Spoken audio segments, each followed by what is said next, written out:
Aaron Burnett Out Front, weeknights at 7, only on CNN. Republican Senator Rand Paul of Kentucky sits on both the Foreign Relations and Homeland Security committees. Obviously, he was in that room today with John Kerry.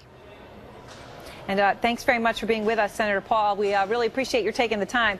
You and Secretary Kerry got into it today during the hearing, and I waited all day for it, and then of course, you delivered.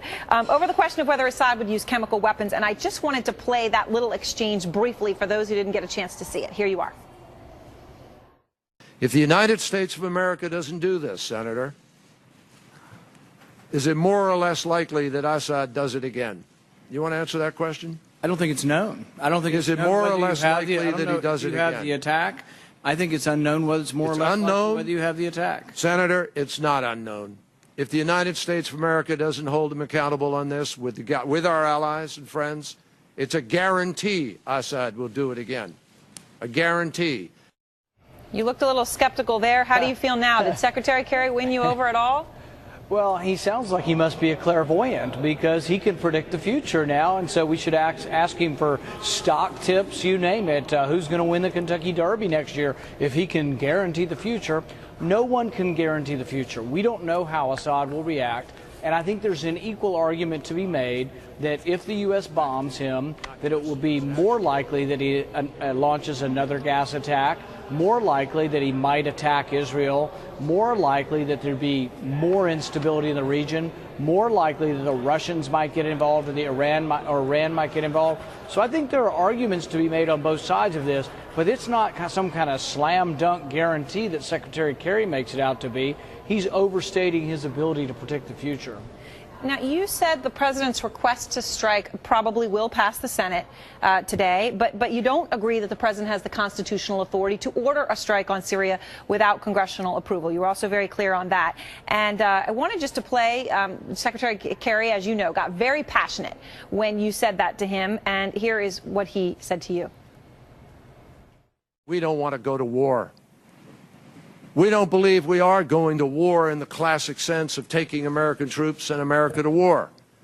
The president is asking for the authority to do a limited action that will degrade the capacity of a tyrant who has been using chemical weapons to kill his own people. The president is not asking you to go to war. He's not asking you to declare war. He's not asking you to send one American troop to war. But obviously he did leave boots on the ground as an option on the table. Well, and here's the thing is, soldiers, you know, are sailors, they're Air Force pilots, they're technicians, CIA, there's all kinds of people who will be involved in this effort. To say this is not war, it's just plain not accurate. To say it's a small war, well, he's starting out with a small war, but can a small war like Vietnam that he served in become a big war? No, I think he's not accounting for the fact that the Constitution does not differentiate between small war and big war. The Constitution says the legislature gets to decide. And what I pressed him on is that I am proud of the president for coming to Congress, but the president says he has to say he will adhere to our verdict. He can't come to us in theater and say, oh, you guys get to vote, but it may not count if I don't like your vote. He can't do that. Now, Senator, before we go, I have to ask you one more thing, though, because obviously high-ranking Republicans, as you know, have come around and said they're going to support the president on that list. You've got John McCain, who wanted the president to go further. You have John Boehner. You have Eric Cantor. They say voting against him on this would undermine the office of President of the United States. And here is John McCain and John Boehner. A vote against that resolution by Congress, I think, would be catastrophic because it would undermine the credibility of the United States of America and the president. This is something that the United States as a country needs to do.